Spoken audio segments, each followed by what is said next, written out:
नमस्कार, cycle 11 YouTube चॅनलवर आपले स्वागत आहे।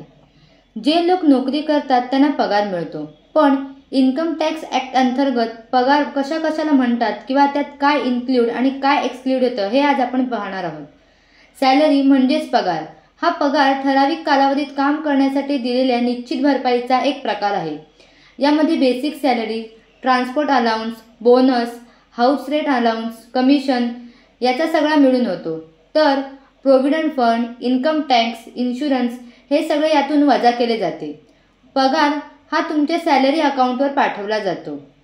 सॅलरी सीटीसी मध्ये ग्रॉस सॅलरी, नेट सॅलरी आणि अलाउन्सेस व परक्युसाइट हे सर्व घटक येतात।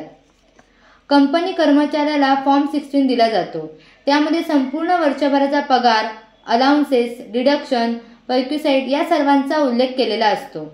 हा फॉर्म 16 आपल्याला इन्कम टॅक्स रिटर्न करताना लागतो। अशा प्रकारे आज आपण पाहिले इन्कम टॅक्स नुसार पगाराची व्याख्या कशा प्रकारे केली जाते। अशाच माहितीपूर्ण व्हिडिओ पाहण्यासाठी आमच्या चॅनलला सबस्क्राइब करा व जास्तीत जास्त लोकांपर्यंत पोहोचवा। धन्यवाद।